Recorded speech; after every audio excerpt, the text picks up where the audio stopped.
इन दोस्तों स्वागत है आपका अपना चैनल टीचिंग करियर सेंटर में। चलिए आज हम लोग जो इस वीडियो में देखेंगे, जिस तरह हम लोग बिहार दरोगा 1717 पोस्ट के पीटी के दोनों शिफ्ट के क्वेश्चन को हमने देख लिया। आज हम लोग उसके मेंस के क्वेश्चन को देखेंगे और ये आपका क्लास जो है 9 नंबर का क्लास होगा।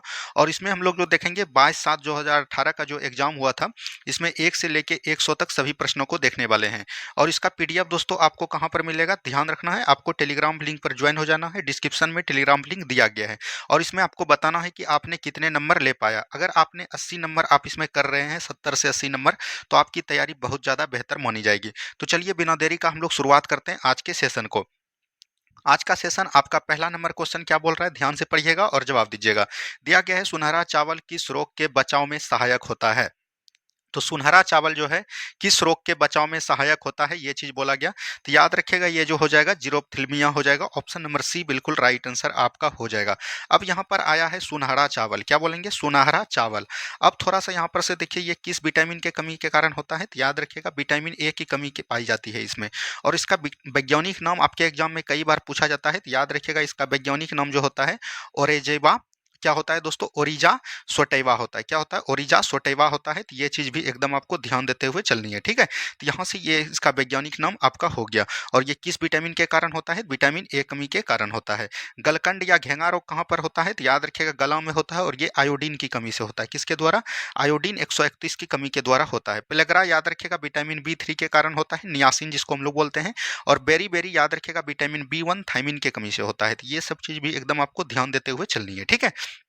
अब यहाँ पर आपको पूछा जाएगा vitamin A, vitamin B, vitamin C, vitamin D, vitamin E का रासायनिक नाम। तो याद रखिएगा विटामिन ए का रासायनिक नाम क्या होता है, रेटिनॉल होता है। क्या होता है, रेटिनॉल होता है। विटामिन बी का क्या होता है, थायमिन होता है। तो ये चीज एकदम आपको ध्यान देनी है।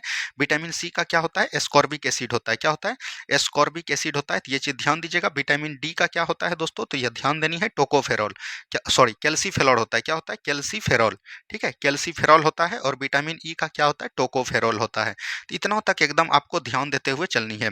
अब याद रखिएगा विटामिन का खोज किसने किया था, तो याद रखिएगा फंक ने किया था। और जल में घुलनशील विटामिन कौन कौन है, तो याद रखिएगा बी और सी जो है जल में घुलनशील है। और उसके बाद जितना भी है वो भी वसा में घुलनशील होते हैं। तो इतना चीज एकदम आपको ध्यान देते हुए चलनी है, ठीक है। चलिए बढ़ेंगे हम लोग अगले प्रश्न की तरफ। नेक्स्ट क्वेश्चन को ध्यान से देखिए। मेंट्रियल प्रोटोकॉल किससे संबंधित है, तो आपको पता है मेंट्रियल प्रोटोकॉल जो है ओजोन परत के संरक्षण से संबंधित है। क्या है, ओजोन परत संरक्षण के संबंधित है। अच्छा ये मेंट्रियल प्रोटोकॉल जो हुआ था ये कब हुआ था, तो याद रखनी है 16 सितंबर को। 16 सितंबर याद रखिएगा 1987 को मॉन्ट्रियल प्रोटोकॉल होता है। और ये कहाँ पर होता है, कनाडा में होता है। और इसमें याद रखिएगा ओजोन परत के, याद रखिएगा, छिद्र को कम करने के लिए ये चीज किया गया था। तो ये भी चीज ध्यान दीजिएगा। और इसमें जो है इसका खोज सबसे पहले किसने किया था, ओजोन छिद्र जो पतला हो गया था उसका खोज किसने किया था, तो याद रखिएगा फोरमैन ने। किसने किया था, फोरमैन ने किया था। जोसेफ फोरमैन इसका पूरा नाम था। और इसने कब किया था, 1985 ईस्वी में किया था। याद रखिएगा ओजोन परत जो सबसे मतलब इसमें जो सबसे हानिकारक गैस निकलता है वो कौन होता है, सीएफसी के कारण इसका जो है सबसे ज्यादा मतलब बोल सकते हैं कि ये आपको हानिकारक पहुंचाता है। तो ये सब चीज भी एकदम आपको ध्यान देते हुए चलनी है। वन्यजीव संरक्षण अधिनियम कब आया था, तो याद रखनी है 1972 को आया था। कब आया था दोस्तों, 1972 को आया था, ठीक है। चलिए बढ़ेंगे हम लोग अगले प्रश्न की तरफ। नेक्स्ट क्वेश्चन को ध्यान से देखिए क्या बोला गया। टाइफाइड मियादी बुखार फैलता है, तो ये याद रखिएगा टाइफाइड जो है दूषित पानी और खाद्य पदार्थ से पहुंचता है। तो ये भी चीज एकदम आपको ध्यान देते हुए चलनी है। अच्छा ये याद रखिएगा जीवाणु जनित रोग है। क्या बोलिएंगे, जीवाणु जनित रोग है। तो ये भी चीज एकदम आपको ध्यान देनी है। टाइफाइड याद रखिएगा, टाइफाइड को हम लोग और किस किस नाम से जानते हैं, तो जैसे इसको हम लोग जानते हैं, याद रखिएगा आंत का बुखार या आंत ज्वार भी इसको बोला जाता है। मियादी बुखार हो गया, ये सब दोस्तों इन्हीं का नाम है। और ये किस अंग को प्रभावित करते हैं, तो आपके आंत को प्रभावित करता है। किसको करता है दोस्तों, आंत को प्रभावित करता है। तो ये भी चीज ध्यान दीजिएगा। और इसका टीका क्या है, तो याद रखिएगा टीबीए वैक्सीन। क्या हो जाएगा, टीबीए वैक्सीन इसका टीका का नाम है। तो ये भी चीज एकदम आपको ध्यान देते हुए चलनी है, ठीक है। इस बीमारी को पहचानने का लक्षण क्या क्या है दोस्तों, अगर लक्षण की बात करेगा तो इसमें हो जाएगा, याद रखनी है, तेज बुखार आपको हो जाएगा, सिर दर्द हो जाएगा। तो ये सब दोस्तों किस में होता है, तो याद रखिएगा टाइफाइड में होता है। तो इतना चीज एकदम आपको ध्यान देते हुए चलनी है, ठीक है। चलिए बढ़ेंगे हम लोग अगले प्रश्न की तरफ। नेक्स्ट क्वेश्चन देखिए क्या बोला गया। निम्नलिखित में से स्वच्छ जल की मछलियां कौन सी हैं, तो ये रेहू और कतला जो है स्वच्छ जल का हो जाएगा। ऑप्शन नंबर ए एवं बी जो है बिल्कुल राइट आंसर आपका हो जाएगा। अगर पूछेगा कि जंतु जगत में सबसे अधिक पाए जाने वाला संघ कौन हो जाएगा, तो वो तो हो जाएगा आपका कौन, आर्थ्रोपोडा। क्या हो जाएगा दोस्तों, आर्थ्रोपोडा हो जाएगा। तो ये भी चीज ध्यान दीजिएगा। लेकिन अगर सबसे अधिक संख्या में आपको पूछेगा क्या हो जाएगा, तो वो आपका मत्स्य हो जाएगा। क्या हो जाएगा, मत्स्य। मत्स्य का अध्ययन क्या कहलाता है, पीसी कल्चर कहलाता है। क्या कहलाता है, पीसी कल्चर कहलाता है। तो ये भी चीज ध्यान देनी है। चलिए बढ़ेंगे अगले सवाल की तरफ। नेक्स्ट क्वेश्चन देखिए क्या बोला गया, वानिकी अनुसंधान संस्थान स्थित है। वानिकी अनुसंधान संस्थान कहाँ पर स्थित है, तो याद रखिएगा देहरादून में स्थित है। अच्छा, यहाँ पर और क्या क्या है, तो ये भी चीज ध्यान देनी है। ये जो देहरादून में वन अनुसंधान, वानिकी अनुसंधान यानी वन अनुसंधान केंद्र कहाँ पर है, देहरादून में है। और इसके बाद याद रखिएगा भारतीय सर्वेक्षण पूछेगा, भारतीय सर्वेक्षण केंद्र कहाँ पर है, सर्वेक्षण विभाग कहाँ पर है, तो वो भी मुख्यालय उसका कहाँ हो जाएगा, देहरादून। और एक होता है याद रखिएगा पेट्रोलियम, क्या दोस्तों, पेट्रोलियम का मुख्यालय कहाँ पर है, याद रखिएगा भारतीय पेट्रोलियम का संस्थान कहाँ हो जाएगा, तो ये भी आपका देहरादून हो जाएगा। अब यहाँ पर एक आता है बेंगलुरु, बेंगलुरु में ही याद रखिएगा एक खगोल विज्ञान शास्त्र कहाँ पर हो जाएगा, तो ये आपका हो जाएगा कहाँ पर, बेंगलुरु में हो जाएगा। तो ये चीज एकदम आपको ध्यान देनी है। और एक याद रखिएगा रमन अनुसंधान केंद्र कहाँ पर है, तो ये भी आपका बेंगलुरु में है। ठीक है, चलिए बढ़ेंगे अगले सवाल की तरफ। नेक्स्ट क्वेश्चन देखिए, निम्न में से कौन सी पर्वत चोटी भारत में है। भारत में यहाँ पर पूछा जा रहा है कि कौन सी चोटी हो जाएगा, तो ये कामेट हो जाएगा। क्या हो जाएगा, कामेट जो है याद रखिएगा उत्तराखंड में पड़ता है। तो यहाँ पर से ऑप्शन नंबर सी बिल्कुल राइट आंसर हो जाएगा। नमचा वर्मा आपका कहाँ पर हो जाएगा दोस्तों, चीन में हो जाएगा। ठीक है, मकालू आपका कहाँ पर हो जाएगा, नेपाल और चीन के सीमा पर है। तो ये चीज एकदम आपको ध्यान देते हुए चलनी है। ठीक है, और अन्नपूर्णा जो है आपका कहाँ पर हो जाएगा, तो ये आपका नेपाल में हो जाएगा। तो यहाँ से ध्यान देनी है, ऑप्शन नंबर सी बिल्कुल राइट आंसर आपका हो जाएगा। भारत की अगर सबसे ऊंची चोटी पूछेगा तो आपका K2 हो जाएगा। अगर हिमालय भारत की सबसे ऊंची चोटी पूछेगा तो आपका क्या हो जाएगा, तो याद रखनी है आपका हो जाएगा कंचनजंगा। क्या हो जाएगा दोस्तों, कंचनजंगा हो जाएगा। तो ये चीज एकदम आपको ध्यान देते हुए चलनी है। ठीक है, चलिए नेक्स्ट क्वेश्चन देखिए क्या बोला गया। नेक्स्ट क्वेश्चन है, जापान के याकोहामा शहर में पर वर्ष 1994 में संयुक्त राष्ट्र सदस्य देशों का सम्मेलन जिस संदर्भ के लिए किया गया वह कौन है, तो याद रखिएगा ये हो जाएगा दोस्तों प्राकृतिक आपदा नियंत्रण। क्या हो जाएगा दोस्तों, ऑप्शन नंबर ए बिल्कुल राइट आंसर हो जाएगा, प्राकृतिक आपदा नियंत्रण हो जाएगा। ठीक है, चलिए बढ़ेंगे अगले सवाल की तरफ। नेक्स्ट क्वेश्चन देखिए क्या बोला गया, भारतवर्ष का नूनामती तेल शोधक कारखाना स्थित है। तो नूनामती तेल शोधक कारखाना कहाँ पर है, असम में है। तो ये चीज ध्यान देनी है। अगर बात करिएगा भारत में जो तेल शोधक कारखाना सबसे पहले कहाँ पर खोला गया, तो याद रखिएगा असम के डिगबोई में। कहाँ पर, असम के डिगबोई में खोला गया। और ये कब खोला गया, 1901 ईस्वी में खोला गया। और ये कब खोला गया था, तो 1962 ईस्वी में नूनी माता खोला गया था। तो ये चीज एकदम आपको ध्यान देते हुए चलनी है। ऑप्शन नंबर सी बिल्कुल राइट आंसर आपका हो जाएगा। बढ़ेंगे अगले सवाल की तरफ। नेक्स्ट क्वेश्चन को ध्यान से देखिए, गुलबदन बेगम ने किसने कहने पर हुमायूं नामा लिखा था। तो गुलबदन बेगम ने याद रखिएगा औरंगजेब के अकबर के कहने पर जो है याद रखिएगा हुमायूं नामा लिखा था। यहाँ पर बात करते हैं थोड़ा सा हुमायूं का, किसका बात करेंगे दोस्तों, हुमायूं का बात करेंगे। हुमायूं याद रखिएगा अकबर का पुत्र था। क्या बोलेंगे, हुमायूं जो है, माफ चाहते हैं दोस्तों, हुमायूं जो है बाबर का पुत्र था। तो ये चीज एकदम आपको ध्यान देनी है। बाबर ने मुगल वंश की स्थापना 1526 ईस्वी में किया था। तो ये भी आपको ध्यान देनी है। उसके बाद हुमायूं का बहुत ही जीवन संघर्षमय रहा, ये बोल सकते हैं। और इसने सबसे पहला जो युद्ध लड़ा था दोस्तों, वो कब लड़ा था, तो याद रखिएगा 1539 ईस्वी में चौसा का युद्ध लड़ा था। क्या लड़ा था दोस्तों, चौसा का युद्ध लड़ा था। तो इनके द्वारा ये भी चीज एकदम आपको ध्यान देनी है। उसके बाद 1540 ईस्वी में इनके द्वारा कौन सा युद्ध लड़ा गया था, तो याद रखिएगा इसको हम लोग बोलते हैं बिलग्राम का युद्ध। क्या बोलते हैं, बिलग्राम का युद्ध, या इसी को बोलते हैं हम लोग कन्नौज का युद्ध। ये चीज ध्यान दीजिएगा। और इसी के युद्ध में, ये युद्ध किसके किसके बीच हुआ था, तो याद रखिएगा हुमायूं और शेरशाह के बीच हुआ था। इसमें शेरशाह का जीत होता है और हुमायूं का पराजय होता है। और इसी युद्ध के द्वारा याद रखिएगा मुगल वंश का समाप्त होता है और इसके जगह पे सूरी वंश की स्थापना शेरशाह सूरी के द्वारा किया जाता है। ये चीज ध्यान दीजिएगा। उसके बाद पुनः जो है याद रखिएगा 1555 ईस्वी में बोल सकते हैं एक युद्ध होता है जिसको हम लोग बोलते हैं सरहिंद का युद्ध। क्या बोलेंगे, सरहिंद का युद्ध। सरहिंद का युद्ध किसके किसके बीच होता है, याद रखिएगा हुमायूं और याद रखिएगा किसके बीच होता है, सिकंदर शाह सूरी के बीच होता है। और इस दोनों में याद रखिएगा हुमायूं का जीत होता है और पुनः जो है सूरी वंश का समाप्ति के बाद इसने फिर से जो है मुगल वंश की स्थापना करती है। ये भी चीज एकदम आपको ध्यान देनी है। तो ऑप्शन नंबर ए बिल्कुल, यहाँ ऑप्शन नंबर बी बिल्कुल राइट आंसर हो जाएगा। और यहाँ पर हमने हुमायूं के बारे में आपको सारा चीज बताने का प्रयास किया। ठीक है, चलिए बढ़ेंगे अगले सवाल की तरफ। नेक्स्ट क्वेश्चन देखिए, सीरी का किला का निर्माण किसने करवाया था। सीरी का किला का निर्माण याद रखिएगा अलाउद्दीन खिलजी ने किया था। लगभग 1300 ईस्वी में किया था। तो ये भी चीज ध्यान दीजिएगा, 1301 ईस्वी में किया था। यहाँ पर बात आता है अलाउद्दीन खिलजी, खिलजी वंश के याद रखिएगा द्वितीय शासक कौन हुए, खिलजी वंश का शासक की बात करिएगा तो इनका कार्यकाल 1290 से लेकर 1320 तक देखा जाता है। और खिलजी वंश के संस्थापक की बात करिएगा तो कौन हो जाएंगे, जलालुद्दीन खिलजी हो जाएंगे। क्या हो जाएंगे, जलालुद्दीन खिलजी हो जाएंगे। और इसी का भतीजा या दामाद बोल सकते कौन थे, अलाउद्दीन खिलजी। अलाउद्दीन खिलजी ने इनका जो याद रखिएगा मृत्यु करने के बाद पश्चात अलाउद्दीन खिलजी खिलजी वंश का शासक बनता है। तो ये भी चीज ध्यान दीजिएगा। अलाउद्दीन खिलजी ने याद रखिएगा कई चीजों का निर्माण किया, जैसे हो गया सीरी का किला। और आपको ध्यान देनी है अलाई दरवाजा। क्या याद रखनी है, अलाई दरवाजा याद रखनी है। और आपको ध्यान देनी है हजार खंबा महल। क्या याद रखेंगे, हजार खंबा महल भी किसने निर्माण करा था, ये भी आपका अलाउद्दीन खिलजी ने किया था। अलाउद्दीन खिलजी को हम लोग याद रखिएगा सिकंदर ए सानी के नाम से जानते हैं। क्या बोलेंगे, सिकंदर ए सानी के नाम से जानते हैं, जिसको हम लोग बोलेंगे द्वितीय सिकंदर। क्या बोलते हैं इसको, द्वितीय सिकंदर की उपाधि लिया था, तो ये भी चीज एकदम आपको ध्यान देनी है। अलाउद्दीन खिलजी में याद रखेगा, अलाउद्दीन खिलजी ऐसे शासक हुए जो कि दक्षिण भारत पर अभियान किए थे। क्या बोलेंगे? दक्षिण भारत पर अभियान किए थे, और किसके नेतृत्व में? तो याद रखेगा मलिका कपूर के नेतृत्व में। किसके नेतृत्व में? मलिका कपूर के नेतृत्व में। तो ये भी चीज एकदम आपको ध्यान देते हुए चलनी है, ठीक है। इसने जो है अलाउद्दीन खिलजी ने कई सारी नियंत्रण प्रणाली लाई, जैसे आपको बोल सकते हैं बाजार नियंत्रण प्रणाली। किसने लाया था? बाजार नियंत्रण प्रणाली भी किसने लाया था? तो याद रखेगा अलाउद्दीन खिलजी ने। सैनिकों को याद रखेगा नगद वेतन किसने दिया था? तो वो भी अलाउद्दीन खिलजी ने। याद रखेगा हुलिया प्रथा किसने चलाया? याद रखेगा हुलिया प्रथा किसने चलाया? वो भी अलाउद्दीन खिलजी ने। तो इतना चीज एकदम आपको अलाउद्दीन खिलजी से ध्यान देनी है, ठीक है। चलिए बढ़ेंगे अगले सवाल की तरफ। नेक्स्ट क्वेश्चन देखिए, अकबर के 1567 ईस्वी में चित्तौड़ आक्रमण के समय वहां का शासक कौन था? तो वो हो जाएगा आपका उदय सिंह था। कौन था? उदय सिंह था। चित्तौड़ कहां पर है? याद रखेगा ये आपका पड़ेगा, याद रखेगा मावेर में। कहां पर? मालवा में, सॉरी मावेर दोस्तों हो जाएगा। मावेर ऑप्शन नंबर यहाँ से सी बिल्कुल राइट आंसर हो जाएगा। महाराणा प्रताप और अकबर के बीच याद रखेगा क्या हुआ था? तो याद रखेगा हल्दी घाटी का युद्ध हुआ था। हल्दी घाटी का युद्ध कब हुआ था? ध्यान देनी है 1576 ईस्वी में हुआ था। तो ये भी चीज ध्यान देनी है। यहाँ पर बात करेंगे अकबर। अकबर का शासनकाल की अगर बात करेगा तो इनका शासनकाल 1556 से लेके दोस्तों बोल सकते हैं 1605 ईस्वी तक देखने को मिलता है, ठीक है। ये भी चीज ध्यान दीजिएगा। अकबर का याद रखेगा एक दोस्तों बोल सकते हैं जीवन शास्त्र था, यानी इसका पुस्तक बोल सकते हैं। उसको हम लोग किससे जानते हैं? आईने अकबरी। क्या बोलेंगे? आईने अकबरी। आईने अकबरी को किसने लिखा था? सबसे पहले ये आप जानिए, याद रखिएगा अबुल फजल ने। किसने लिखा था? अबुल फजल के द्वारा आईने अकबरी को लिखा गया था। तो ये भी चीज ध्यान दीजिएगा। अकबर ने जो है कई स्थित इस्तीफा इसने जो है किया, संस्थापक किया। जैसे हम लोग बोल सकते हैं दास प्रथा। क्या बोलेंगे? दास प्रथा। दास प्रथा का अंत इसने कब किया था? 1562 ईस्वी में। उसके बाद बोल सकते हैं तीर्थ यात्रा। क्या बोलेंगे? तीर्थ यात्रा। तीर्थ यात्रा पर प्रतिबंध कब लगाया था? 1563 ईस्वी में, और फिर से इसको औरंगजेब ने चालू कर दिया था। तो ये भी चीज ध्यान दीजिएगा 1600 लगभग 5 ईस्वी में, ठीक है।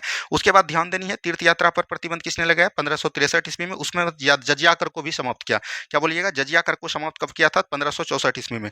उसके बाद इनके द्वारा याद रखनी है मजहर की घोषणा हुआ था। क्या बोलेंगे? मजहर की घोषणा कब किया गया था? 1579 ईस्वी में किया गया था। तो ये भी चीज ध्यान देनी है।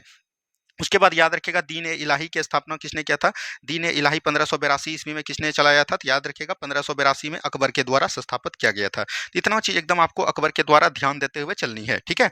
चलिए बढ़ेंगे अगले सवाल की तरफ। नेक्स्ट क्वेश्चन को ध्यान से देखिए क्या बोला गया। नेक्स्ट क्वेश्चन यहाँ पर दिया गया है, ध्यान से पढ़िए नेक्स्ट क्वेश्चन को। शेरशाह का मकबरा स्थित है।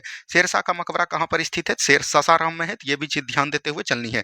शेरशाह के द्वारा हमने बताया कि शेरशाह ने याद रखेगा 1540 ईस्वी में कन्नौज के या बिलग्राम के युद्ध में याद रखेगा मुगल वंश को मतलब कि हराकर उसके जगह पे सूरी वंश की स्थापना करता है। और याद रखेगा इनका कार्यकाल जो 1540 से लेकर 1545 तक होता है।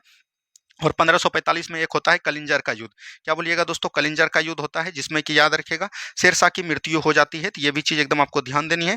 उसके बाद 1555 में एक होता है दोस्तों, याद रखेगा सरहिंद का युद्ध। सरहिंद का युद्ध में मुगल वंश पुनः जो है स्थापित किया जाता है सूरी वंश के स्थान पर। तो यहाँ से क्या राइट आंसर हो जाएगा? ऑप्शन नंबर बी हो जाएगा। अच्छा, आपका बिहार दरोगा जो एक ये भी पूछा है, शेरशाह का बचपन का नाम क्या था? तो ये भी चीज ध्यान देनी है। इनके बचपन का नाम हो जाएगा फरीद खान। क्या हो जाएगा? फरीद खान हो जाएंगे। तो ये भी चीज ध्यान देते हुए चलनी है, ठीक है। चलिए बढ़ेंगे अगले सवाल की तरफ। नेक्स्ट क्वेश्चन को ध्यान से देखिए क्या बोला गया। कथा सरित सागर के लेखक कौन हो जाएंगे? सोमदेव हो जाएंगे। क्या हो जाएंगे? सोमदेव हो जाएंगे। तो ये भी चीज ध्यान दीजिएगा। विशाख दत्त ने क्या लिखा था? तो याद रखेंगे मुद्रा राक्षस। क्या बोलेंगे? मुद्रा राक्षस के द्वारा लिखा गया था। किसके द्वारा? तो याद रखनी है विशाख दत्त के द्वारा। धर्मेंद्र और सोमदेव ये दोनों दोस्तों किसके साथ? याद रखेगा गुप्तकालीन ये बोल सकते थे लेखक थे। तो ऑप्शन नंबर यहाँ से बी बिल्कुल राइट आंसर आपका हो जाएगा, ठीक है। चलिए बढ़ेंगे अगले सवाल की तरफ। नेक्स्ट क्वेश्चन को ध्यान से देखिए क्या बोला गया। गुप्तकालीन प्रथम गणितज्ञ व खगोल शास्त्री कौन था? ये हो जाएगा आर्यभट्ट। आर्यभट्ट का एक पुस्तक है, तो याद रखिएगा सूर्य सिद्धांत। क्या बोलेंगे? सूर्य सिद्धांत। ये आपका आर्यभट्ट का पुस्तक हो जाएगा। ब्रह्मगुप्त को याद रखिएगा भारत का प्रथम न्यूटन बोलते हैं। किसको? याद रखिएगा ब्रह्मगुप्त को बोलते हैं। ब्राह्महीर भी याद रखिएगा आर्यभट्ट के द्वारा ही याद रखिएगा ये भी खगोल शास्त्री थे। तो ये भी चीज ध्यान देनी हुए चलनी है। चलिए बढ़ेंगे अगले सवाल की तरफ। निम्न में से कौन जैनों के 23वें तीर्थकर थे? तो जैन धर्म के 23वें तीर्थकर आपका क्या हो जाएगा? तो याद रखिएगा पार्श्वनाथ हो जाएगा। इसका पहचान चिन्ह क्या होता है? याद रखिएगा सर्प होता है, यानी कि सांप होता है। तो ये भी चीज ध्यान देते हुए चलनी है। अगर बात करेंगे जैन धर्म के संस्थापक की बात करिएगा दोस्तों, तो इनका कौन हो जाएगा? ऋषभदेव हो जाएंगे। कौन हो जाएंगे? ऋषभदेव हो जाएंगे। और इसका याद रखिएगा पहचान प्रतीक चिन्ह क्या होता है? तो याद रखिएगा सांड होता है। तो ये भी चीज एकदम आपको ध्यान देते हुए चलनी है। अगर बात करिएगा जैन धर्म का वास्तविक संस्थापक कौन होता है दोस्तों, अगर वास्तविक संस्थापक की बात करिएगा तो ये आपका हो जाएगा महावीर स्वामी। क्या हो जाएगा? महावीर स्वामी हो जाएगा। तो ये भी चीज एकदम आपको ध्यान दीजिएगा। महावीर स्वामी जैन धर्म के अंतिम तीर्थकर और 24वें तीर्थकर हुए। जैन धर्म में बात करेगा तो 24 तीर्थकर शुद्ध रूप से पाए गए थे। तो ये भी चीज एकदम आपको ध्यान देते हुए चलनी है, ठीक है। चलिए बढ़ेंगे अगले सवाल की तरफ। नेक्स्ट क्वेश्चन को ध्यान से देखिए। निम्न में से ये तो आपका हो गया पार्श्वनाथ, ठीक है। चलिए बढ़िए अगले सवाल की तरफ। नेक्स्ट क्वेश्चन, अखिल भारतीय राष्ट्रीय कांग्रेस की प्रथम भारतीय महिला अध्यक्ष थी। अगर बात करेगा प्रथम भारतीय महिला अध्यक्ष कौन हो जाएगा, तो ये हो जाएगा सरोजनी नायडू। सरोजनी नायडू याद रखिएगा 1925 में दोस्तों कानपुर अधिवेशन किया था किसने, सरोजनी नायडू ने। तो ये चीज ध्यान दीजिएगा। और भारत का प्रथम राष्ट्रीय कांग्रेस का अध्यक्ष कौन था, सरोजनी नायडू था। वहीं अगर बात करिएगा भारत की प्रथम महिला कौन थी, भारत की प्रथम महिला की बात करिएगा तो वो आपका हो जाएगा एनी बेसेंट। कौन हो जाएंगे, एनी बेसेंट हो जाएंगे। तो ये चीज ध्यान दीजिएगा। और एनी बेसेंट ने 1917 में कलकत्ता अधिवेशन किया था। और एक महिला थे दोस्तों, ये भी चीज ध्यान दीजिएगा, एक और महिला थी नीलनी सेनगुप्ता। क्या बोलेंगे, नीलनी सेनगुप्ता। तो ये भी चीज ध्यान देनी है। और इसने जो है 1933 में कलकत्ता अधिवेशन ही किया था। तो ये चीज ध्यान दीजिएगा। अब बात यहाँ पर आता है कांग्रेस। कांग्रेस का गठन कब हुआ था दोस्तों, याद रखनी है 28 दिसंबर 1885 ईस्वी को इसका जो है कांग्रेस का गठन हुआ था। तो ये भी चीज ध्यान दीजिएगा। और ये गठन कहाँ पर हुआ था, मुंबई में हुआ था। मुंबई में गोलियार टैंक मैदान में संस्कृत महाविद्यालय, तेजपाल संस्कृत महाविद्यालय में इसका गठन हुआ था। और इसका गठन किसने किया था, एओ ह्यूम के द्वारा किया गया था। किसके द्वारा, एओ ह्यूम के द्वारा। और इसका पहला जो अध्यक्ष बना था वो कौन बना था, भूमेश चंद्र बनर्जी बना गया था, ठीक है। और इसमें कुल कितने प्रतिनिधि ने भाग लिया था, तो याद ध्यान देनी है 72 प्रतिनिधि ने भाग लिया था। तो ऑप्शन नंबर सी बिल्कुल राइट आंसर आपका हो जाएगा, ठीक है। चलिए बढ़ेंगे अगले सवाल की तरफ। नेक्स्ट क्वेश्चन को ध्यान से देखिए।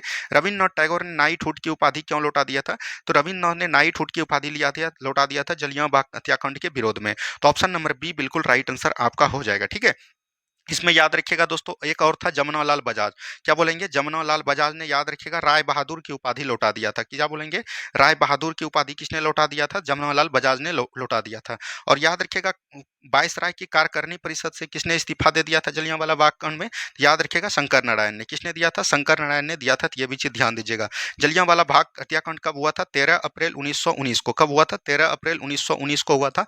याद रखिएगा जलियांवाला बाग के मैदान में दोस्तों याद रखिएगा ये दो दो व्यक्ति को याद रखिएगा गिरफ्तार कर लिया था। एक था आपका सत्यपाल और एक था आपका तेज बहादुर सुप्रू, ठीक है। उन्हीं के द्वारा याद रखिएगा उनकी सभा में कई लोग इकट्ठा हुए थे। और उस दिन किस त्यौहार था, बैसाखी का दिन था। तो ये भी चीज एकदम आपको ध्यान देनी है। वहीं पर याद रखिएगा जनरल ओ डायर ने, क्या बोलेंगे, जनरल ओ डायर ने आदेश दिया जनरल आर डायर को गोली चलाने का। तो ये भी चीज ध्यान दीजिएगा। उसी दिन जो है उसमें कई लोग मारे गए। इसी को हम लोग बोलते हैं जलियांवाला बाग हत्याकांड। तो ये चीज ध्यान दीजिएगा। यहाँ खिलाफत आंदोलन की बात करें, खिलाफत आंदोलन कब हुआ था दोस्तों, ध्यान देनी। खिलाफत आंदोलन 1919 में हुआ था, 27 अक्टूबर 1919 हुआ था। असहयोग आंदोलन कब हुआ था, 1 अगस्त 1920 को हुआ था। कब हुआ था, 1 अगस्त 1920 को हुआ था, ठीक है। चलिए बढ़ेंगे हम लोग अगले सवाल की तरफ। 1937 ईस्वी में कांग्रेस मंत्रिमंडल कितने प्रांतों में थे, तो 8 प्रांतों में थे। ये आपको पता होगा। तो ऑप्शन नंबर सी बिल्कुल राइट आंसर हो जाएगा। नेक्स्ट क्वेश्चन है भारतीय मुस्लिम लीग की स्थापना किस वर्ष की गई थी, भारतीय मुस्लिम लीग की स्थापना 30 दिसंबर 1906 को किया गया था। ये भी चीज ध्यान दीजिएगा। और ढाका के नवाब सलीमुल्लाह ने किया था। किसने किया था, नवाब सलीमुल्लाह ने किया था। तो ये भी चीज एकदम आपको ध्यान देते हुए चलनी है। नवाब सलीमुल्लाह ने इसका संस्थापक माने जाते हैं। और याद रखिएगा इनका अध्यक्ष जो सर्वप्रथम अध्यक्ष बना था वो कौन बना था, तो याद रखनी है आगा खां को बनाया गया था। किसको, आगा खां को बनाया गया था। तो ये भी चीज एकदम आपको ध्यान देते हुए चलनी है। यहाँ पर 1885 में क्या हुआ था, तो याद रखिएगा कांग्रेस का गठन हुआ था 1885 में।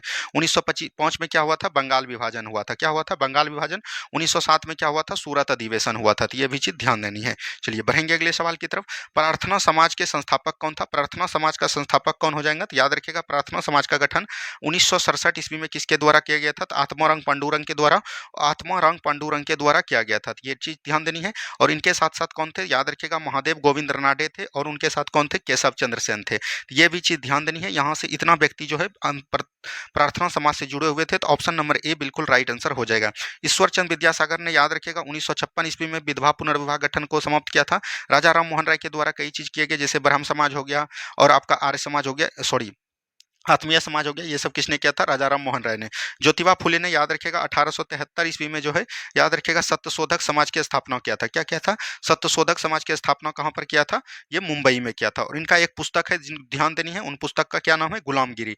ये पुस्तक कई बार आपको पूछा गया, गुलामगिरी किसकी पुस्तक है, ध्यान देनी है, महात्मा ज्योतिबा फुले की पुस्तक है, ठीक है। चलिए बढ़िया अगले सवाल की तरफ। गांधी जी ने दांडी यात्रा का प्रारंभ किस तारीख और किस वर्ष की थी। गांधी जी ने याद रखिएगा दांडी यात्रा का नमक को बनाने के उद्देश्य प्रदेश में क्या था, नमक के कानून को तोड़ने के लिए किया गया था। और ये याद रखिएगा साबरमती आश्रम से, क्या बोलिएगा, साबरमती आश्रम से दांडी तक किया था इनका यात्रा। और इनका यात्रा जो स्टार्ट हुआ था वो कब हुआ था, ध्यान देनी है, 12 मार्च 1930 को हुआ था। और ये पहुंचे कब थे दोस्तों, तो याद रखनी है 6 अप्रैल 1930 को पहुंच गया था सुबह 6 बजे। तो ये चीज ध्यान दीजिएगा। और इसमें जो है कितना कितना दूर चला था, 240 मील चला था। एकदम एनसीईआरटी में 240 मील दिया गया है, इसीलिए 240 मील ही एकदम आपको ध्यान देनी है। और इसमें किसने प्रतिनिधि ने भाग लिया था, तो 78 प्रतिनिधि ने भाग लिया था। ये भी चीज ध्यान दीजिएगा। और इसी को नमक कानून को तोड़कर और इसने जो है याद रखिएगा सविनय अवज्ञा आंदोलन को स्टार्ट किया। तो ये भी चीज एकदम आपको ध्यान देनी चाहिए। 1930 को सविनय अवज्ञा आंदोलन स्टार्ट हुआ था और ये अंतिम रूप से समाप्त कब हुआ था, 1934 में समाप्त हुआ था। तो यहाँ पर से क्या हो जाएगा, 12 मार्च 1930। और ये कितने दिन तक चला था, 24 दिन तक चला था। तो ये भी चीज ध्यान देनी है। चलिए बढ़ेंगे अगले सवाल की तरफ। नेक्स्ट क्वेश्चन को ध्यान से देखिए क्या बोला गया। वर्ष 2011 की जनगणना अनुसार भारत में न्यूनतम जनसंख्या घनत्व राज्य कौन है। अगर बात करेगा जनगणना अनुसार न्यूनतम जनसंख्या घनत्व कौन हो जाएगा, तो ये आपका हो जाएगा अरुणाचल प्रदेश। अगर सबसे अधिकतम पूछेगा दोस्तों, अधिकतम आपको अगर पूछेगा तो वो आपका हो जाएगा अपना बिहार। क्या हो जाएगा, बिहार। और बिहार में कितना है, 1106 व्यक्ति पर किलोमीटर है। ये चीज ध्यान दीजिएगा। अरुणाचल प्रदेश में 17 व्यक्ति पर किलोमीटर है। ये चीज ध्यान दीजिएगा। जनगणना की बात करेगा तो भारत में सर्वप्रथम जनगणना कब स्टार्ट हुआ था, 1872 में स्टार्ट हुआ था। किसके समय हुआ था, तो लॉर्ड मेयो के समय हुआ था। किसके समय हुआ था, लॉर्ड मेयो के समय हुआ था। लेकिन दसकैया जनगणना अगर या बोलिएगा नियमित जनगणना कब हुआ था, 1881 ईस्वी में रिपन के समय हुआ था। तो ये भी चीज ध्यान दीजिएगा। अभी जो हम लोग पढ़ते हैं 2011 की जनगणना के अनुसार पढ़ते हैं। अच्छा, इसका याद रखिएगा जनगणना आयुक्त कौन था, तो याद रखिएगा चंद्रमौली थे। कौन थे, 2011 का जनगणना आयुक्त कौन थे, चंद्रमौली थे। तो ये भी चीज ध्यान देनी है। चलिए बढ़ेंगे अगले सवाल की तरफ। नेक्स्ट क्वेश्चन देखिए, अंतर्राष्ट्रीय मुद्रा कोष का वित्तीयन किसके द्वारा किया जाता है। तो याद रखिएगा सदस्य, जिसमें जितना भी इसमें सदस्य देश होता है सभी के द्वारा होता है। और मुद्रा कोष याद रखिएगा IMF यानी कि इंटरनेशनल मॉनेटरी फंड का गठन कब हुआ था, 1945 ईस्वी में किया था। तो ये भी चीज ध्यान दीजिएगा। और इसका हेडक्वार्टर कहाँ पर हो जाएगा, आपका वाशिंगटन DC हो जाएगा। ठीक है, तो ये चीज एकदम आपको ध्यान देते हुए चलनी है। चलिए बढ़ेंगे हम लोग अगले सवाल की तरफ। नेक्स्ट क्वेश्चन देखिए क्या बोला गया, बेरोजगारी व मुद्रास्फीति की संयुक्त घटक कहलाता है। ये आपका क्या कहलाएगा, स्टैगफ्लेशन कराएगा। बेरोजगारी और मुद्रास्फीति ये चीज होता है कि जब भी दोस्तों मंदी हो और उसी समय आपका कोई काम ना मिले यानी बेरोजगारी हो, उसी को हम लोग बोलते हैं स्टैगफ्लेशन। तो ऑप्शन नंबर सी बिल्कुल राइट आंसर आपका हो जाएगा। नेक्स्ट क्वेश्चन यहाँ पर है, बैंक दर को बढ़ाने का प्रभाव कम हो जाएगा। यानी कि बैंक दर को अगर बढ़ाने का प्रभाव कम हो जाएगा तो याद रखिएगा कैश रिजर्व रेशियो, इसको हम लोग बोलते हैं क्या, कैश रिजर्व रेशियो। ठीक है, यानी कि नगद आरक्षित अनुपात। इसको जो है याद रखिएगा ये भी कम अगर कर देगा तो याद रखिएगा कम कर देगा तो आपका जो है बैंक दर जो है बढ़ाने का प्रभाव कम हो जाएगा। यानी CR को कम कर दी जाए। ऑप्शन नंबर सी बिल्कुल राइट आंसर आपका हो जाएगा। ठीक है, चलिए अगला सवाल देखिए क्या बोला गया, निम्न सार्वजनिक उपकरण में कौन सा महारत्न नहीं है। इसमें BSNL जो है महारत्न कंपनी नहीं है। अभी हाल ही में बताना है आपका जो है महारत्न कंपनी कौन है एक, ये आपको कमेंट बॉक्स में बताना है। अभी आपका जो है एक नया महारत्न कंपनी बनाया गया है, उसको कौन बनाया गया है ये आपको कमेंट करनी है। चलिए बढ़ेंगे अगले सवाल की तरफ। निम्न में से बहुआयामी गरीबी सूचकांक का संबंध में से गलत है। सूचकांक के 3 आयाम स्वास्थ्य, शिक्षा और जीवन स्तर है। सूचकांक में प्रत्येक आयाम और समान भार दिया जाता है। सूचकांक को 10 प्रचलित शामिल है। प्रत्येक प्रचल को समान भार दिया जाता है। प्रत्येक प्राचल को समान भार नहीं दिया जाता है, बल्कि प्रत्येक को जितना उसका है कार्य क्षमता उतना ही दिया जाता है, अलग अलग दिया जाता है। तो ये आपका गलत है और गलत ही पूछ रहा था। तो ऑप्शन नंबर डी बिल्कुल राइट आंसर आपका हो जाएंगे। ठीक है, चलिए आगे की प्रश्न को देखिएगा। भारतीय नियोजन का वास्तुकार कौन था। भारतीय नियोजन का वास्तुकार हो जाएगा पंडित जवाहरलाल नेहरू। और भारतीय नियोजन का स्थापना कब किया गया था, तो याद रखिएगा 1938 में किया गया था। तो ये भी चीज एकदम आपको ध्यान देते हुए चलनी है। ठीक है, चलिए बढ़ेंगे अगले सवाल की तरफ। निम्न में से उनकी पहचान करें जो रिजर्व बैंक का कार्य नहीं है। विदेशी विनिमय भंडारण का संरक्षण बिल्कुल है। करेंसी जारी करना बिल्कुल है। जनता से प्राप्त जमाओं पर ब्याज देना नहीं, ये जो है बैंक को ब्याज देते हैं, ना कि जनता इससे कॉन्टैक्ट नहीं रहता है। तो ऑप्शन नंबर सी इनका कार्य नहीं है। अगर बात करेगा यहाँ पर रिजर्व बैंक के थोड़ा से बारे में समझ लीजिए। इनका जो अधिनियम आया था 1934 में अधिनियम आया था, और वो उसको हम लोग क्या बोलते हैं, यंग हिल्टन कमेटी बोलते हैं। क्या बोलते हैं, यंग हिल्टन समिति के सिफारिश पर इनका गठन जो किया गया था, याद रखिएगा 1 अप्रैल 1935 को इसका गठन किया गया था। और इसका हेडक्वार्टर की बात करेगा तो वो आपका कहाँ पर है, मुंबई में है। तो ये भी चीज ध्यान देनी है। और इसका अगर राष्ट्रीयकरण की बात करेगा तो इनका राष्ट्रीयकरण कब हुआ था, 1 जनवरी 1949 से हुआ था। ये भी चीज ध्यान दीजिएगा। अगर बात करेगा कि RBI का प्रथम गवर्नर कौन था, तो वो हो जाएगा आपका एसबॉर्न स्मिथ हो जाएगा। क्या हो जाएगा, एरनबॉर्न स्मिथ हो जाएगा। तो ये चीज ध्यान दीजिएगा। अगर प्रथम भारतीय गवर्नर आपको पूछेगा तो वो कौन हो जाएगा, CD देशमुख हो जाएंगे। कौन हो जाएंगे, CD देशमुख हो जाएंगे। अगर अभी वर्तमान में अगर पूछेगा आपका 25वां कौन था, शक्तिकांत दास था। और अगर अभी आपका 26वां इधर चेंज हुआ है, वो आपका कौन हो जाएगा, तो याद रखिएगा संजय मल्होत्रा हो जाएंगे। क्या हो जाएंगे, संजय मल्होत्रा। तो इतना चीज RBI से एकदम आपको ध्यान देनी है, एक भी क्वेश्चन आपका बाहर नहीं जाएगा। ठीक है, चलिए बढ़ेंगे अगले सवाल की तरफ। तिलहन के उत्पादन में वृद्धि का कारण क्या होता है? तिलहन में उत्पादन का वृद्धि क्या बोलते हैं हम लोग? पीली क्रांति बोलते हैं। श्वेत क्रांति याद रखिएगा दुग्ध उत्पादन में बोलते हैं। क्या बोलेंगे? दुग्ध उत्पादन में। नीली क्रांति याद रखिएगा, नीली क्रांति को हम लोग किसमें जानते हैं? मत्स्य उत्पादन में। मत्स्य उत्पादन में हम लोग क्या बोलते हैं? नीली क्रांति को जानते हैं, तो ये चीज ध्यान दीजिएगा। भूरी क्रांति को हम लोग बोलते हैं उद्यान उत्पादन में। किसमें? उद्यान उत्पादन में बोलते हैं भूरी क्रांति, तो ये चीज ध्यान देते हुए चलनी है। चलिए बढ़ेंगे अगले सवाल की तरफ। भारत के किस राज्य में शिशु मृत्यु दर सबसे कम है? जहां सबसे अधिक लोग पढ़ा लिखा रहेगा वहां शिशु मृत्यु दर कम होगा, तो यहाँ पर क्या हो जाएगा? केरल हो जाएगा। तो ऑप्शन नंबर बी बिल्कुल राइट आंसर हो जाएगा। अगर बात करेगा सबसे अधिक लिंगानुपात वाला राज्य कौन हो जाएगा, तो वो भी आपका केरल हो जाएगा। सबसे अधिक साक्षरता वाला राज्य कौन हो जाएगा, तो वो भी आपका केरल ही हो जाएगा। तो ये चीज ध्यान देनी है, ऑप्शन नंबर बी बिल्कुल राइट आंसर हो जाएगा। चलिए बढ़िए अगले सवाल की तरफ। विश्व व्यापार संगठन WTO का मुख्यालय कहाँ है? देखिए WTO का गठन की बात करेगा तो इनका गठन कब हुआ है?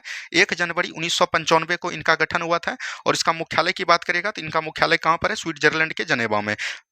अगर बात करेगा पहले इनका नाम क्या था, तो याद रखनी है पहले इनका नाम गेट था, तो ये भी चीज ध्यान देनी है। तो ऑप्शन नंबर सी बिल्कुल राइट आंसर हो जाएगा। अच्छा आप लोग बताइएगा कि WTO का अभी जो है वर्तमान में अध्यक्ष कौन है दोस्तों? याद रखिएगा नागोजी ओंकाजा। क्या बोलेंगे? नागोजी ओंकाजा है, तो ये भी चीज ध्यान देते हुए चलनी है, ठीक है। तो यहाँ से आपका प्रश्न पूछा जाता है। चलिए बढ़ेंगे अगले सवाल की तरफ। देखिए इसमें जो है त्रिभुजों की संख्या है, तो इसमें ध्यान देनी है। इस तरह का जब भी हो तो याद रखिए इसमें 8 होता है, 8 होता है, 8 होता है। ये 8 8 8 8 हो गया, और ये देखिए आपका एक यहाँ से और एक आपका यहाँ से हो गया, यानी कि 8 और 4 आपका बढ़ जाएगा, नीचे से 2 बढ़ जाएगा। ये चीज ध्यान देनी है, नीचे से 2 बढ़ जाएगा, तो यानी 4 बढ़ जाएगा। 8 8 16 8 24, 24 और 4 कितना हो जाएगा? 28 हो जाएगा। ऑप्शन नंबर डी बिल्कुल राइट आंसर आपका हो जाएगा, ठीक है। चलिए बढ़िए अगले सवाल की तरफ। नेक्स्ट क्वेश्चन है, भारतीय संविधान के प्रारंभ में मौलिक कर्तव्यों का प्रावधान नहीं था। संविधान संशोधन द्वारा संविधान के किस भाग में इसका समावेश किया गया? याद रखिएगा भाग 4 के क में किया गया मौलिक कर्तव्य। मौलिक कर्तव्य याद रखिएगा मूल संविधान में नहीं था, ये आपका प्रश्न में बोला गया। लेकिन एक संविधान संशोधन होता है 42वां संविधान संशोधन 1976 में, और याद रखिएगा इसमें जो है 10 मौलिक कर्तव्य को जोड़े गए। और ये किसके समिति के सिफारिश पर जोड़ा गया? याद रखिएगा सरदार स्वर्ण सिंह समिति के सिफारिश पर इसमें 10 मौलिक कर्तव्य जोड़े गए।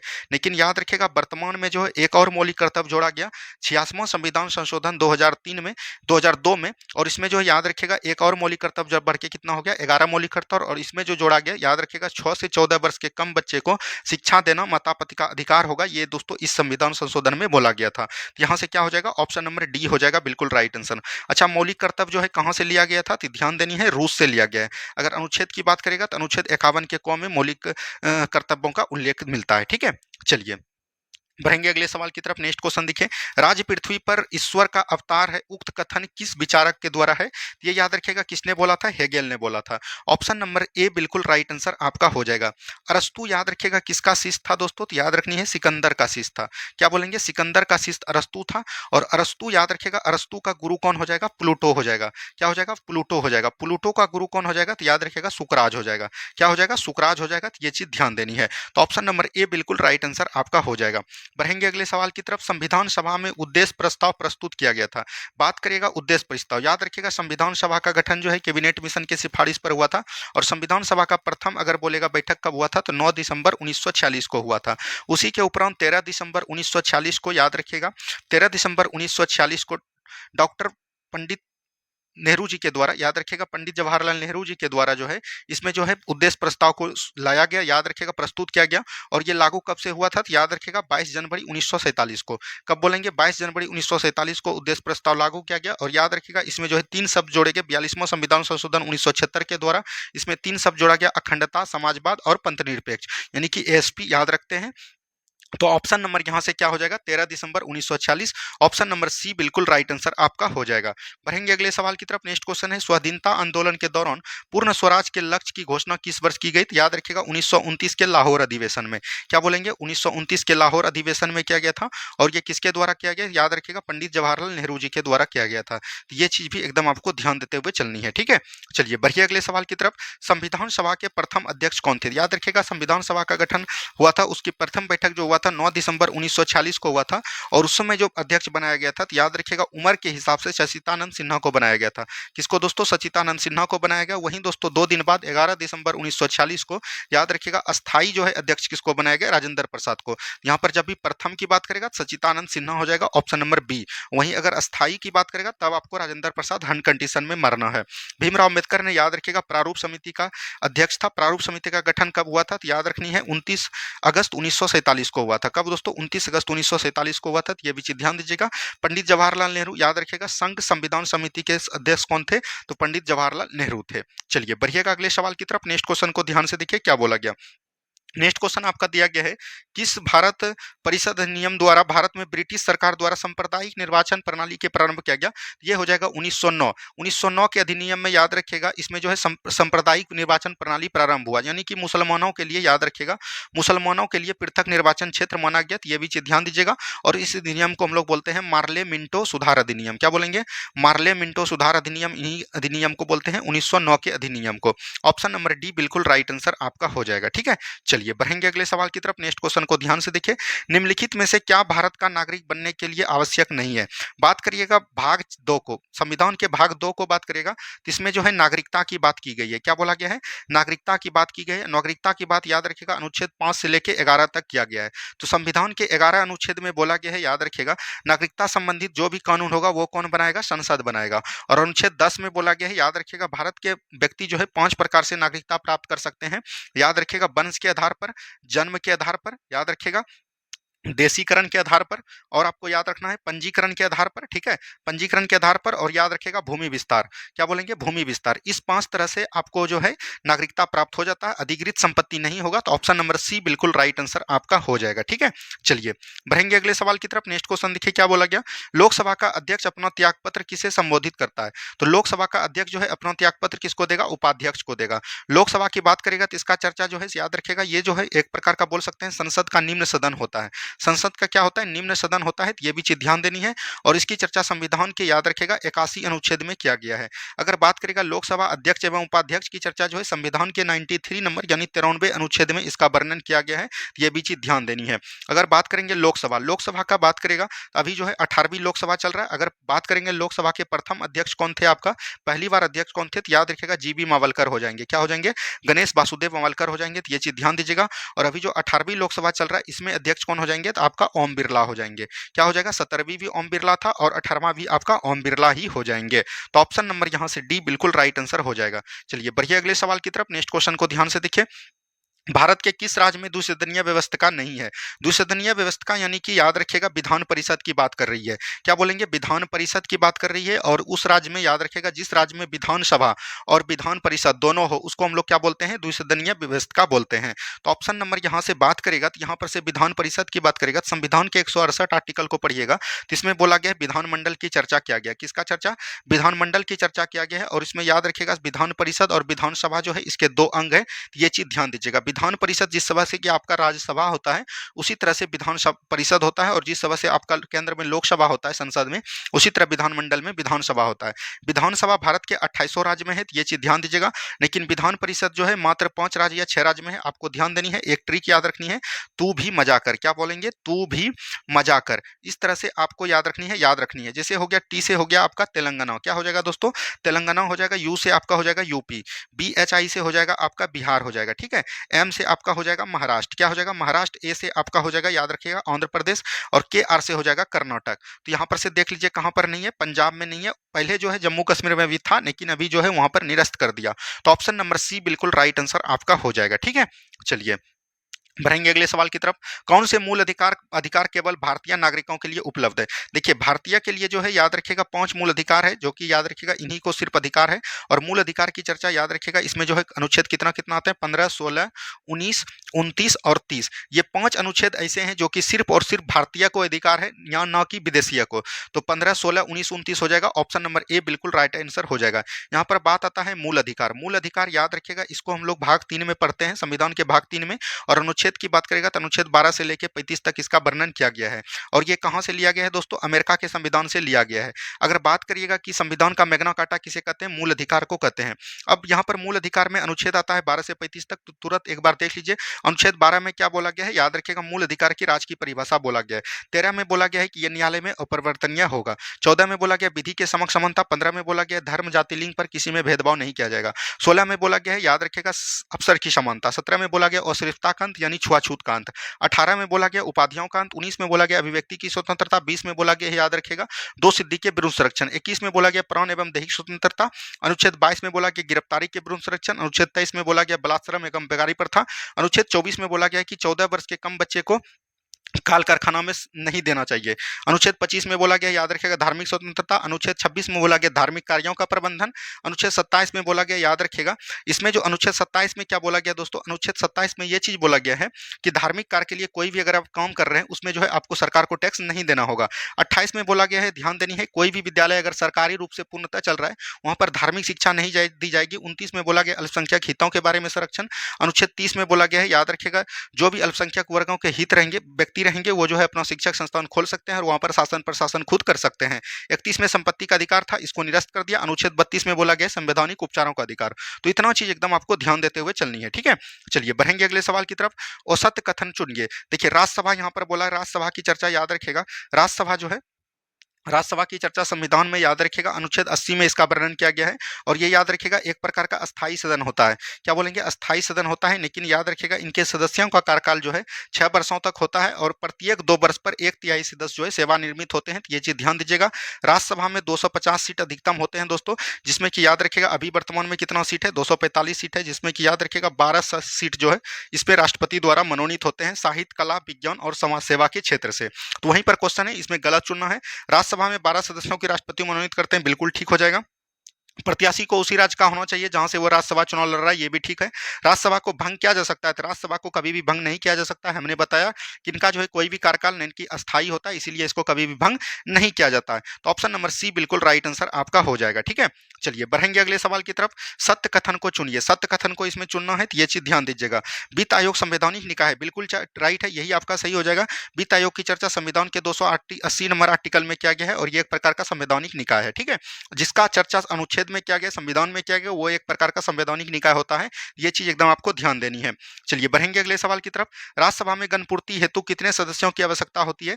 किसी का भी गणपूर्ति हमने बताया था, संसद का हो चाहे वो आपका विधानमंडल का हो, इस सभी का गणपूर्ति जो है कितना होता है दोस्तों, तो याद रखनी है 1/10। और गणपूर्ति की चर्चा संविधान के 100 के क्लाउज 3 में वर्णन किया गया है, तो ये चीज ध्यान देनी है। अगर बात करेगा तो राज्यसभा में 250 सीट होता है, इसका 1/10 निकाल लीजिए, तो ये आपका कितना हो जाएगा, 25 मेंबर। 25 मेंबर हो जाएगा। ऑप्शन नंबर ए बिल्कुल राइट आंसर आपका हो जाएगा, ठीक है। चलिए बढ़िएगा अगले सवाल की तरफ। निम्नलिखित में से कौन सा कारक अभिक्रिया दर पर कोई प्रभाव नहीं डालता है। तो ये दोस्तों तापमान तो डालता है, तापमान जब भी होगा तो अभिक्रिया दुगुनी हो जाएगी। उत्प्रेरक तो डालता ही है। सांद्रता भी याद रखेगा, सांद्रता के कारण अगर सांद्रता बढ़ती है तो अभिक्रिया की दर भी बढ़ती है। उत्प्रेरक द्वारा याद रखेगा अभिक्रिया बढ़ता भी है और घटता भी है। एंथैल्पी का परिवर्तन नहीं होगा, तो ऑप्शन नंबर ए बिल्कुल राइट आंसर आपका हो जाएगा। नेक्स्ट क्वेश्चन देखिए क्या बोला गया, कार्बन नैनो ट्यूब निम्न में से किस संरचनात्मक परिवार का सदस्य है। तो ये फ्लोरीन्स हो जाएगा। क्या हो जाएगा, फ्लोरीन हो जाएगा। तो ये चीज ध्यान देनी है। चलिए बढ़िए अगले सवाल की तरफ। कॉपर के किस मिश्र धातु में जस्ता नहीं होता है, तो जर्मन सिल्वर। किसमें दोस्तों, जर्मन सिल्वर में याद रखिएगा जस्ता नहीं होता है। तो ऑप्शन नंबर बी बिल्कुल राइट आंसर आपका हो जाएगा। अगला सवाल देखिए क्या बोला गया, फेफड़ों का सफेद कैंसर किसके द्वारा होता है।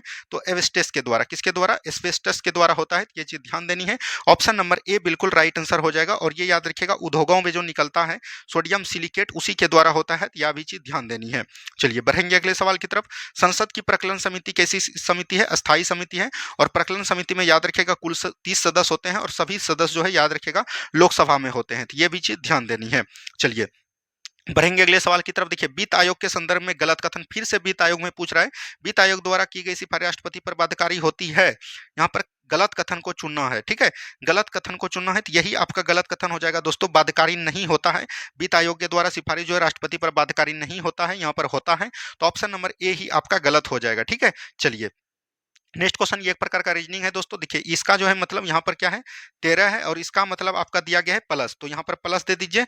और यहाँ पर इसे है ये दिया गया है 6, इसका मतलब है घटा, तो 6 हो जाएगा। और यहाँ पर जोड़ का मतलब है भाग, तो यहाँ पर भाग दे देना है, 2 दे देना है। इसको कैलकुलेट कर लेना है आपको। तो यहाँ पर देखिए इसको जब पहले सबसे पहले भाग हो जाए, 2 से 6 में भाग दीजिएगा 3 और माइनस हो जाएगा 8 और 13 8 कितना हो गया 21 हो गया दोस्तों। 21 में 8 23 जाएगा तो 3 जाएगा तो कितना बचेगा 18 बचेगा। तो 18 बिल्कुल right answer option number C है। बहुत ही इजी सवाल था। नेक्स्ट क्वेश्चन, विलुप्त संख्या को ज्ञात कीजिए। देखिए 51 में कितना जोड़िएगा, जो 56 66 होगा तो 15 जोड़िएगा। और यहाँ पर दोस्तों कितना जोड़ना 21, यानी कि 15, उसके बाद यहाँ पर जोड़ेंगे 17, उसके बाद यहाँ पर 19 हो जाएगा। 66 में 17 6 7 13 6 1 7 1 8 हो जाएगा, यानी 83 बिल्कुल राइट आंसर। सम में जो है सम संख्या दो विषम संख्या जो है बढ़ा के जोड़ा गया है। नेक्स्ट क्वेश्चन देखिए क्या बोला गया है, अनुक्रम में गलत संख्या पर ज्ञात कीजिए। गलत संख्या देखिए 7 7 यहाँ पर दिया गया, यानी 7, ये 7 दूनी 14 1 15, यानी 7 को 2 से गुणा कीजिएगा, जोड़ 1 जोड़िएगा। उसके बाद 15 दूनी 30 और 2 32 हो जाएगा, ठीक है। उसके बाद 32 दूनी 64 हो जाएगा और प्लस 3 67 होना चाहिए, जो कि यहाँ पर 65 दिया गया है, तो यहाँ पर यही गलत हो जाएगा, ऑप्शन नंबर ए हो जाएगा, ठीक है।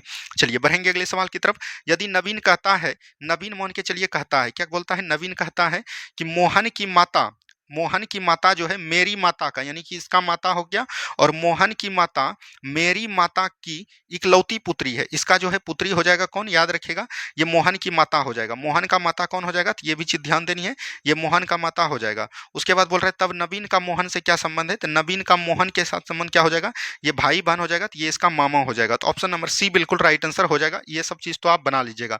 रमन पश्चिम की तरफ 10 किलोमीटर चलता है, बिल्कुल ठीक है। उसके बाद बोल रहा है अब बाईं तरफ मुड़ता है और 15 किलोमीटर, बाईं तरफ मुड़ा और 15 किलोमीटर चला, पुनः जो है फिर से बाईं मुड़ता है और 20 किलोमीटर चलता है। अब उसकी दिशा किस तरफ है, ये किस तरफ दिशा होता है, पूर्व की तरफ होता है। यहाँ से पूर्व बिल्कुल राइट आंसर हो जाएगा, option number C. Next question देखिए, निम्न विकल्पों में चयन कीजिए। देखिए डी का होता है 4, ए का होता है 1, 4 में 1 जाएगा 3, 3 का स्क्वायर कर दिया। उसी तरह दोस्तों यहाँ पर 12 में 7 जाएगा 5, 5 का स्क्वायर 25 कर दिया। उसके बाद 26, 26 में 20 जाएगा 36। उसी तरह देखिए यू और भी में दोस्तों कितना है 22 और 21, 1 जाएगा, 1 का स्क्वायर कीजिएगा तो 1 हो जाएगा। तो ऑप्शन नंबर सी बिल्कुल राइट आंसर आपका हो जाएगा। नेक्स्ट क्वेश्चन है, यदि घड़ी में दर्पण प्रतिबिंब 11:40 दिखाई देता है तो घड़ी का वास्तविक समय 11:40 दिखाई देता है। अगर 12 बजे से 11 बजे से हो तो इसमें जो है 23:60 घटा लीजिए। क्या बोलेंगे, 23 और 60 में घटा लीजिए, यहाँ पर से 20 हो जाएगा और ये कितना हो जाएगा 12-20 हो जाएगा। तो ऑप्शन नंबर यहाँ से देख लीजिए ए बिल्कुल राइट आंसर हो जाएगा, ठीक है। चलिए बढ़ेंगे अगले सवाल की तरफ। निम्न में से रासायनिक अभिक्रिया का नाइट्रोजन का अपचयन, अपचयन मतलब होता है ऑक्सीकरण, क्या बोलते हैं, सॉरी अपकरण होता है, क्या होता है अपचयन मतलब होता है अपकरण। अपकरण में होता है ऑक्सीजन का हटना और हाइड्रोजन का जुटना। यहाँ पर बोल रहे हैं नहीं होता है, तो यहाँ पर से देखिए दोस्तों, ये जो है इसमें नहीं होता है, NO3 में NO होता है, ये आपका अपकरण जो है नहीं हो रहा है, यानी कि अपचयन नहीं हो रहा है, ठीक है। चलिए नेक्स्ट क्वेश्चन, क्योटो प्रोटोकॉल का उद्देश्य निम्न में से किसकी मात्रा कम करना है, तो आपको पता है ग्रीन हाउस गैस को कम करना है, तो ऑप्शन नंबर सी बिल्कुल राइट आंसर आपका हो जाएगा, ठीक है। अगला सवाल देखिए क्या बोला गया, ऊर्जा का स्पूत जो है पिरामिड होता है हमेशा सीधा होता है। ऊर्जा का पिरामिड कैसा होता है, हमेशा सीधा होता है, तो ये चीज एकदम आपको ध्यान देते हुए चलनी है। जैसे मान के चलिए यहाँ 10 है, तो इसका 10% बढ़ के 11 हो जाएगा, हमेशा 10% बढ़ता है, और 10% बढ़ने का जो है ये किसने दिया था, तो याद रखेगा लिंडेमान ने। किसने दिया था, लिंडेमान ने दिया था, तो ये भी चीज ध्यान देनी है। चलिए बढ़ेंगे अगले सवाल की तरफ। परंपरागत रूप से क्रिकेट बैट के निर्माण में किस पैर के कास्ट का प्रयोग होता है, बिल्लो का। किसका होता है, बिल्लो का होता है, तो ये चीज ध्यान देनी है, ऑप्शन नंबर ए बिल्कुल राइट आंसर हो जाएगा। अगला सवाल देखिए क्या बोला गया, भारत का राष्ट्रपति पुष्प है, राष्ट्रीय पुष्प अगर पूछेगा तो ये हो जाएगा निलंबो न्यूसीफेरा, यानी कि कमल का ये जो है वैज्ञानिक नाम है, तो ये चीज ध्यान देनी है, ऑप्शन नंबर सी बिल्कुल राइट आंसर आपका हो जाएगा, ठीक है। नेक्स्ट क्वेश्चन है, जीव विज्ञान के पिता कौन कहलाते हैं, तो अरस्तु कहलाते हैं, और इसको हम लोग बोलते हैं जूलॉजी के पिता। क्या बोलेंगे, जूलॉजी के पिता, यानी जंतु विज्ञान के पिता, ठीक है। ये भी चीज ध्यान दीजिएगा, तो ये सब चीज को एकदम आपको ध्यान देते हुए चलनी है। चलिए बढ़ेंगे अगले सवाल की तरफ। निम्न में से कौन सा एक कूट फल है, कूट फल मतलब औसत फल है, क्या बोलेंगे, औसत फल। औसत फल आपका कौन हो जाएगा, काजू भी हो जाएगा, सेब भी हो जाएगा, तो यानी ए प्लस बी दोनों इसमें हो जाएगा, तो ये चीज ध्यान देनी है। चलिए बढ़ेंगे अगले सवाल की तरफ। कीट भक्षी पादप का उदाहरण है, तो ये नेप्थनीज हो जाएगा। इसका एक उदाहरण होता है घटकरनी, क्या दोस्तों घटपर्णी होता है, तो ये भी चीज ध्यान देते हुए चलनी है। चलिए बढ़ेंगे अगले सवाल की तरफ। एक प्रकाश वर्ष बराबर होता है, तो याद रखिएगा 9.46 गुना 10 पर पावर 15 मीटर होता है, और या तो 9.46 गुना 10 पर पावर 12 किलोमीटर। तो देख लीजिए आपका क्या है, 12 किलोमीटर है, तो ऑप्शन नंबर बी बिल्कुल राइट आंसर आपका बनाया जाएगा। प्रकाश वर्ष हम लोग किस में मापते हैं, तो याद रखिएगा ये सबसे बड़ा दूरी होता है, तो ये भी चीज ध्यान देते हुए चलनी है, ठीक है। चलिए नेक्स्ट क्वेश्चन है, निम्न में से कौन सा नियम रॉकेट प्रणोदक में शामिल होता है, तो न्यूटन का तीसरा नियम होता है, तो ये भी चीज ध्यान दीजिएगा। रॉकेट का जो धुआं नीचे होता है उसी के द्वारा विपरीत प्रतिक्रिया होता है, और रॉकेट जो है ऊपर की तरफ उड़ता है, तो न्यूटन का गति का तीसरा नियम हो जाएगा। इसमें बोला गया है, याद रखिएगा, क्रिया के प्रति विपरीत प्रतिक्रिया की क्रिया अगर इधर से होगा तो इधर से क्या हो जाएगा, विपरीत प्रतिक्रिया हो जाएगा, तो ये भी चीज ध्यान देते हुए चलनी है, ठीक है। चलिए बढ़ेंगे अगले सवाल की तरफ। नेक्स्ट क्वेश्चन देखिए, निम्न में से कौन सा ग्रह सौरमंडल में वैक्यूम क्लीनर की तरह भांति काम करता है, तो ये बृहस्पति हो जाएगा। बृहस्पति याद रखिएगा सभी भारी ग्रह हो जाएंगे, और सबसे बड़ा ग्रह भी हम लोग किसको बोलते हैं, तो बृहस्पति ग्रह को करते हैं, तो ये भी चीज ध्यान देते हुए चलनी है। चलिए बढ़ेंगे अगले सवाल की तरफ। यदि वायुमंडल दाब पारा 76 सेंटीमीटर से कम हो तो पानी का तापमान क्या हो जाएगा, 100 डिग्री सेल्सियस से कम पर ही उबल जाएगा, तो ये चीज ध्यान देनी है, ऑप्शन नंबर ए बिल्कुल राइट आंसर आपका हो जाएगा। नेक्स्ट क्वेश्चन है, सूर्य एवं तारों में ऊर्जा का प्रमुख नाभिकीय संलयन हो जाएगा, बिल्कुल right answer option number B हो जाएगा। चलिए अगला सवाल देखिए क्या बोला गया, पेयजल में निम्न में से किसकी अधिकता के कारण ब्लू बेबी सिंड्रोम, देखिए ब्लू बेबी सिंड्रोम जो होता है ये नाइट्रेट की कमी के कारण होता है, तो ये भी चीज ध्यान देनी है। ऑप्शन नंबर डी बिल्कुल राइट आंसर हो जाएगा। यहाँ पर से पारा के द्वारा क्या होता है, तो याद रखिएगा इसमें जो द्वारा होता है दोस्तों, पारा के द्वारा जो होता है, यहाँ पर से पारा एक होता है कैडमियम, क्या होता है कैडमियम, कैडमियम के द्वारा याद रखिएगा इटाई इटाई होता है, क्या होता है इटाई इटाई रोग होता है, तो ये भी चीज ध्यान देते हुए चलनी है। पारा के द्वारा भी एक होता है जिसको हम लोग बोलते हैं मिनी माता, क्या बोलेंगे मिनी माता रोग बोलेंगे, ठीक है। ये तीनों रोग को एकदम ध्यान देते हुए चलनी है। चलिए अगला सवाल देखिए क्या बोला गया, ब्राटलैंड रिपोर्ट जो सतत विकास के संदर्भ में है उसका शीर्षक है our common future. Option number C बिल्कुल राइट आंसर आपका हो जाएगा। नेक्स्ट क्वेश्चन है, प्रत्येक वर्ष विश्व जल दिवस, देखिए ये विश्व जल दिवस हो गया, ये आपका 22 मार्च हो गया, 22 मई याद रखेगा क्या हो जाएगा, तो आपको ध्यान देनी है जैव विविधता दिवस हो जाएगा। और आपका 22 अप्रैल एक होता है, तो यहाँ पर से याद रखिएगा ये आपका कौन होता है, ये आपका होता है याद रखिएगा पृथ्वी दिवस। तो ये तीनों जो है डेट आपको ध्यान देनी है। चलिए बढ़ेंगे अगले सवाल की तरफ। मेघालय की गारो खासी जनता जो है किस फसल के उत्पादन के लिए मानी जाती है, तो ये संतरा उत्पादन के लिए, केसर और सेब के लिए याद रखिएगा कौन हो जाएगा, जम्मू कश्मीर हो जाएगा। रबर के लिए कौन हो जाएगा आपका रेल, याद रखिएगा राज्य केरल हो जाएगा, ठीक है। चलिए अगला सवाल देखिए क्या बोला गया, भारत में वन नीति 1952 में संशोधन कब किया गया, तो 1988 में किया गया, ये आपको पता होगा। ऑप्शन नंबर डी बिल्कुल राइट आंसर हो जाएगा। नेक्स्ट क्वेश्चन है नेफा, देखिए इसका जो होता है याद रखिएगा नॉर्थ ईस्ट, क्या बोलेंगे नॉर्थ ईस्ट फ्रंटियर एजेंसी, क्या बोलेंगे नॉर्थ ईस्ट फ्रंटियर एजेंसी जो है इसका पूरा नाम हो जाएगा, तो ये भी चीज ध्यान देते हुए चलनी है। और इसको हम लोग किसको बोलते हैं, अरुणाचल प्रदेश का पुराना नाम क्या क्या था, नेफा था, तो नॉर्थ ईस्ट फ्रंटियर एजेंसी हो जाएगा ऑप्शन नंबर सी। और अरुणाचल प्रदेश का जो गठन हुआ है कब हुआ है, 1987 में हुआ है, ठीक है। चलिए बढ़ेंगे अगले सवाल की तरफ। पशुओं की रीढ़ सिंधी नस्ल ये जो है गाय में पाया जाता है, तो ऑप्शन नंबर बी हो जाएगा। नेक्स्ट क्वेश्चन है, भारत का दक्षिणतम बिंदु कौन हो जाएगा, इंदिरा पॉइंट हो जाएगा, तो ये चीज ध्यान देनी है। ऑप्शन नंबर सी बिल्कुल राइट आंसर हो जाएगा। उत्तरी पॉइंट कौन हो जाएंगे, तो आपका हो जाएगा इंदिरा कौल, ठीक है। वहीं बात करिएगा अगर पूर्वी की बात करेगा तो ये आपका हो जाएगा किवीथू, क्या हो जाएगा किवीथू हो जाएगा, तो ये चीज ध्यान दीजिएगा। और ये कहां पर है, अरुणाचल प्रदेश में। और अगर पश्चिमी की बात करेगा, पश्चिम में कौन हो जाएगा, तो याद रखिएगा गुहार मोती हो जाएगा, क्या हो जाएगा गुहार मोती हो जाएगा। गुहार मोती आपका कहां पर है, गुजरात में है, कहां पर है गुजरात में है, तो ये चीज एकदम आपको ध्यान देते हुए चलनी है, ठीक है। चलिए अगला सवाल देखिए, लोनावाला जल विद्युत संयंत्र कहां पर है, ये आपका हो जाएगा महाराष्ट्र में, कहां पर सतलज याद रखिएगा ये आपका हो जाएगा नाथपा झकड़ी विद्युत परियोजना सतलज नदी पर कहां पर है, पंजाब में है, ठीक है। ये चीज ध्यान देनी है। अगला सवाल देखिए, भारत में परमाणु ऊर्जा आयोग की स्थापना कब किया गया, 1948 में, कब किया गया 1948 में किया गया, तो ये भी चीज ध्यान दीजिएगा। और इसका मुख्यालय कहां पर है, मुंबई में है। अगला सवाल देखिए क्या बोला गया, नाम दफा बाघ अभ्यारण्य किस राज्य में स्थित है, तो ये अरुणाचल प्रदेश हो जाएगा, क्या दोस्तों अरुणाचल प्रदेश। तमिलनाडु में क्या हो जाएगा, सत्यमंगलम, क्या दोस्तों सत्यमंगलम टाइगर रिजर्व कहां पर है, तमिलनाडु में। केरल में आपका क्या हो जाएगा, पेरियार टाइगर रिजर्व कहां पर है, केरल में। वाल्मीकि राष्ट्रीय उद्यान कहां पर है, वाल्मीकि टाइगर रिजर्व जो है आपका कहां पर हो जाएगा, बिहार में हो जाएगा, ठीक है। चलिए बढ़ेंगे अगले सवाल की तरफ। दक्षिण भारत की सर्वोच्च चोटी आपका हो जाएगा अनाईमुडी, क्या हो जाएगा दोस्तों अनाईमुडी। और इसकी ऊंचाई की बात करेगा तो ये दोस्तों कितना हो जाता है, याद रखिएगा 2695 किलोमीटर इसकी ऊंचाई है, तो ये भी चीज ध्यान दीजिएगा।